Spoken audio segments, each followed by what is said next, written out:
Member রাস্তাটা তো মানে আসতে বুঝতো, কিন্তু চাইলে তো মানুষ দিচ্ছে দিকে আমাদের তো আর কিছুই থাকতেছে না। আমাদের তো চলার মতো পরিবেশ নেই। এই হাসিনা সরকার চলে যাওয়ার পর খুব দুরবস্থায় আছে, কি করে সংসার চালাবো? চাইলে ডাক্তার না, আমারও তো যাও না মেলা। কি করে দেবো? আমি কি করে চলবো?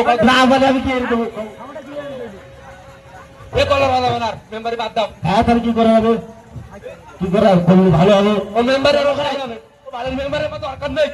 তাহলে একটাও দাও না। শোনো শোনো শোনো শোনো, জনগণের তো একটা সেবা দিতে হবে। কোন জনগণ? এই যে আমার মা বোনেরা আছে, ও ভাইয়েরা আছে, অনেকের যা জনগণ। হ্যাঁ, এদের ভালোবাসায় এই মেম্বার হয়েছিলাম। এখন মেম্বার তো আর থাকতে চাই না, এখনো তো যুক্তি আছে। তাহলে একে যদি এত ভালোবাসতে হয়, আমাকে এমন একটা পেশায় থাকতে হবে হ্যাঁ একের উপকার হবে। হ্যাঁ, অবশ্যই। আমাদের ওই মেম্বারের দরকার। হ্যাঁ, তার যে সাংস্কৃতিক আছে। আজ করতে হ্যাঁ আমরা মেয়ে ছেলেবেলের বিয়ে দেবো, হ্যাঁ, বিধবা বিধবার বিয়ে দেবো, ঘটকালি সুরত দেবে। বুঝতে এই মেম্বারই ছেলে দিয়ে এই গটকালির ব্যবসা করবো। ওরে মাল আসবে, মাল। ওরে